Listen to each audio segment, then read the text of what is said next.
السلام علیکم ورحمۃ اللہ وبرکاتہ۔ کروڑوں درود و سلام آپ نبی سیدنا حضرت محمد مصطفیٰ صلی اللہ علیہ وآلہ وسلم پر اور ان کے آل پر۔ آج کے سبق میں ہم اقلاب کرنا سیکھیں گے کہ اقلاب کب ہوتا ہے، کیسے ہوتا ہے اور اقلاب کا کیا مطلب ہوتا ہے۔ سب سے پہلے ہم اقلاب کی ڈیفینیشن پڑھتے ہیں کہ اقلاب ہے کیا اور کب ہوگا۔ اقلاب کا قاعدہ یہ ہے کہ نون ساکن یا تنوین کے بعد حرف با آ جائے تو اقلاب ہوگا، یعنی نون ساکن اور تنوین کو میم سے بدل کر اخفا کریں گے، یعنی گنہ کر کے پڑھیں گے۔ یہ تو تھی ڈیفینیشن، یہ تو میں نے آپ کو ڈیفینیشن بتائی ہے۔ اب آپ کو میں پریکٹیکل کر کے بتاتی ہوں۔ سب سے پہلے اقلاب کرنے کے لیے آپ کو دو چیزوں کا پتہ ہونا چاہیے کہ نون ساکن اور تنوین کیا ہوتا ہے، کیونکہ ہم نے یہ پڑھا کہ نون ساکن یا تنوین کے بعد حرف با آ جائے۔ اگر آپ کو پتہ ہوگا کہ نون ساکن کیا ہوتا ہے اور تنوین کیا ہوتا ہے، پھر ہی آپ کو پتہ چلے گا نا کہ یہاں پر اقلاب ہو رہا ہے۔ سب سے پہلے ہم نون ساکن دیکھتے ہیں کہ نون ساکن کس کو بولتے ہیں۔ چلیں جی، غور سے دیکھیے گا، یہ ہے نون ساکن۔ نون کا تو آپ کو پتہ ہی ہے، یہ جو اس کے اوپر چھوٹی سی دال ہے نا، اس کو ساکن بولتے ہیں، ٹھیک ہے۔ یہ کسی بھی حرف کے اوپر آ جائے نا تو وہ حرف ساکن بن جاتا ہے۔ اب یہ نون کے اوپر ہے اور یہ بن گیا نون ساکن۔ اگر یہی ساکن ہا کے اوپر آ جائے، مثال کے طور پر یہ دیکھیں ہا، تو یہ ہا ساکن بن گیا۔ اگر یہی ساکن، یہ چھوٹی سی جو دال سی کی شکل ہے، اس کو ساکن بولتے ہیں، میں نے آپ کو بتایا۔ اگر یہی قوف کے اوپر آ جائے، دیکھیں یہ قوف ہے اور یہ بن گیا قوف ساکن، ٹھیک ہے۔ اب یہاں پر دیکھ لیں کہ یہی یا کے اوپر آ گیا، جس کو یا ساکن بولیں گے۔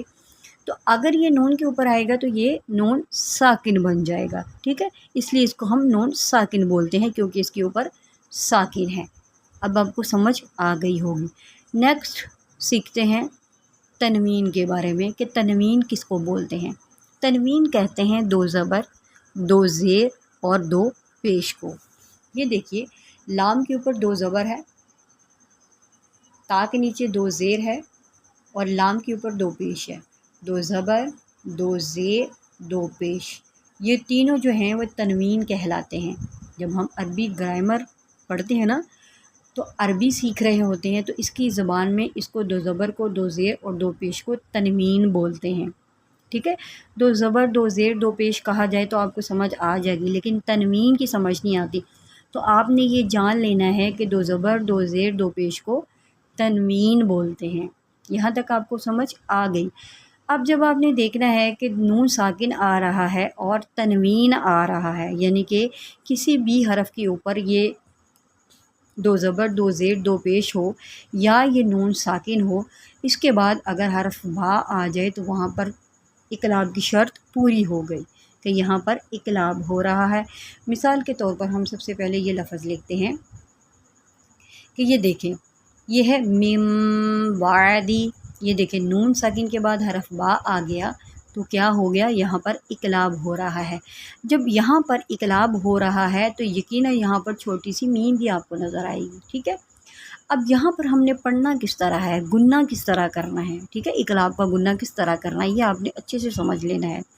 مثال کے طور پر اگر یہاں پر اقلاب کی شرط نہ ہوتی، نون ساکن کے بعد حرف با نہ ہوتا، تو ہم اس کو پڑھتے ہیں من بعدی۔ لیکن یہاں پر نون ساکن کے بعد حرف با آ گیا تو ہم نے کیا کرنا ہے، یہ دیکھیں نون کے اوپر چھوٹا سا میم ہے، ہم نے کیا کرنا ہے، نون کو چھپا دینا ہے اور ہم نے میم میں گنہ کر کے پڑھنا ہے۔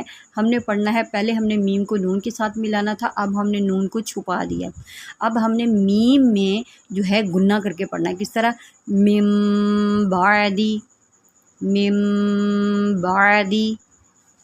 امید ہے کہ آپ کو سمجھ آ رہی ہے، کیونکہ ہم نے یہاں پر نون کو چھپا دیا اور پہلے ہم نے اس میم کو اس نون کے ساتھ ملانا تھا، جبکہ ہم نے اس کو چھپا دیا، اب ہم نے اس میم کے ساتھ اس کو پڑھنا ہے، ٹھیک ہے، من بعدی۔ اب یہاں پر بھی دیکھیں نون ساکن ہے، اس کے بعد حرف با ہے، یہ بھی اقلاب کی ایک ایگزامپل ہے نون ساکن کے ساتھ، ٹھیک ہے۔ اب یہ دیکھیں، پہلے بننا تھا من بقلیہا، اب ہم نے چونکہ نون ساکن کے بعد حرف با ہے، اب ہم نے اس کو میم کے ساتھ بدل کر اخفا کرنا ہے، ٹھیک ہے۔ کیا کرنا ہے؟ مم بقلیھا، مم بقلیھا، یہاں پر ہم نے نون کو چھپا دیا، اس میم کو اس میم کے ساتھ ملا کر گنہ کر دیا، مم مم بقلیھا، جیسے ہم نے یہ پڑھا مم بعدی، مم بقلیھا۔ اسی طرح اگلی مثال دیکھیں، نون ساکن کے بعد حرف با آ رہا ہے اور یہ دیکھیں اس کے اوپر چھوٹی سی میم بھی آ رہی ہے۔ یہاں پر بھی ہم نے جو ہے، ویسے تو یہ بن رہا تھا ان بہم، کیونکہ یہاں پر نون ساکن کے بعد حرف با ہے تو اقلاب ہو رہا ہے، تو اب ہم نے نون کو چھپا دینا ہے اور میم میں گنہ کر کے پڑھنا ہے ام بہم، ام بہم۔ سمجھ آ گئی ہوگی امید ہے۔ دوبارہ پڑھتے ہیں، مم بعدی، مم بقلیھا، ام بہم۔ اب یہ آخری مثال دیکھتے ہیں نون ساکن کی، اس کے بعد انشاءاللہ میں آپ کو تنوین کے ساتھ جو ہے اقلاب کرنا بتاؤں گی۔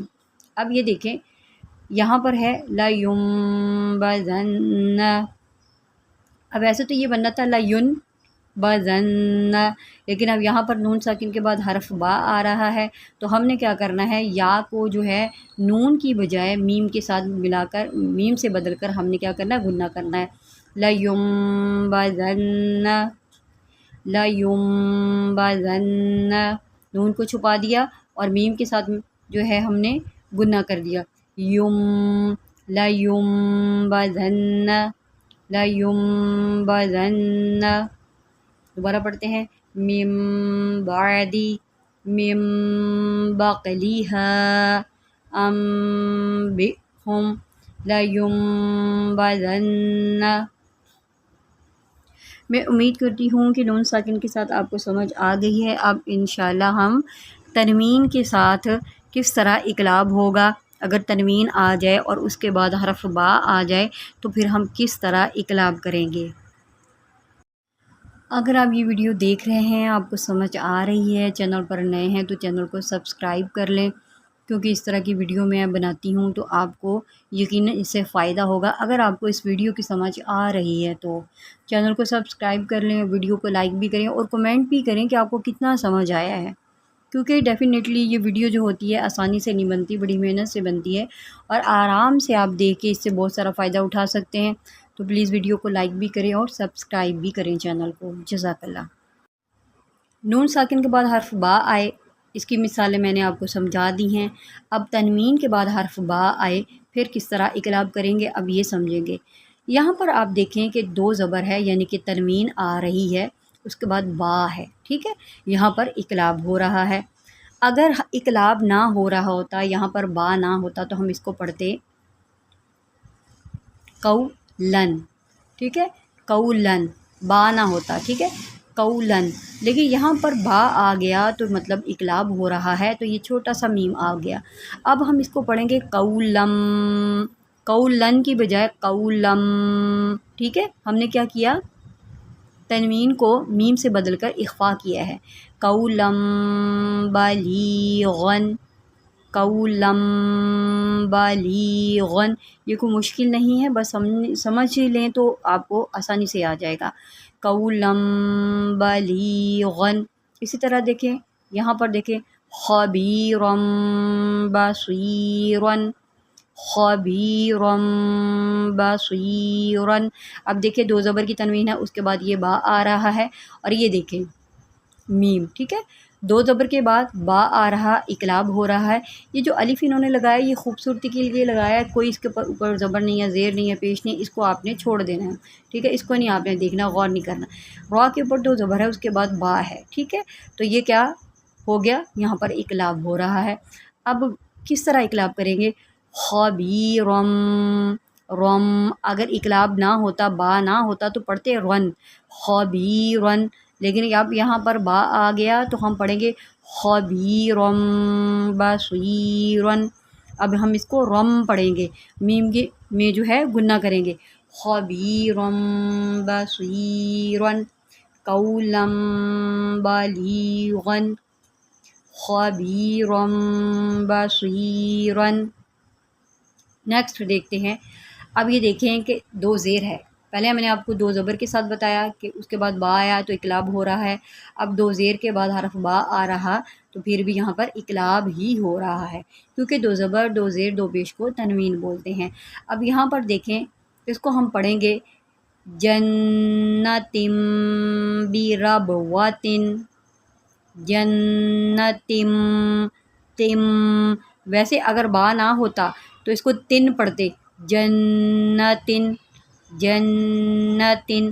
اب دو زیر کے بعد حرف با آ رہا یعنی کہ تنوین کے بعد حرف با آ رہا، تو یہ دیکھو چھوٹی سی میم، ہم نے اس کو اس کے ساتھ ملا کر گنا کرنا ہے، ٹھیک ہے، جنتم بربوتن، جنتم بربوتن، جنتم بربوتن، قولا بلیغا خبیرا بصیرا، جنتم بربوتن، ٹھیک ہے۔ اب بھی یہ دیکھیں، ٹھیک ہے، یہ آپ کو میں نے دو زبر کی دے دی، دو زیر کی دے دی، اب میں تیسری آپ کو مثال دوں گی دو پیش کے ساتھ، یہ دیکھیں حل بہذا، حل بہذا، ٹھیک ہے۔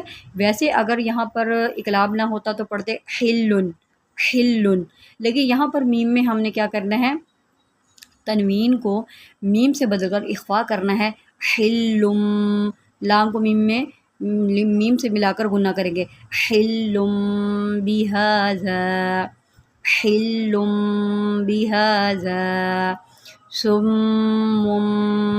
بکم، صم بکم، صم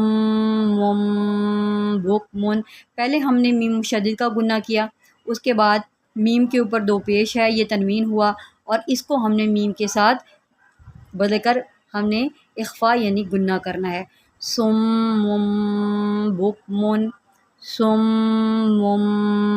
بکم۔ میں امید کرتی ہوں کہ یہاں تک آپ کو سمجھ آ گئی ہے۔ اگر آپ کو یہ ویڈیو پسند آئی ہے تو پلیز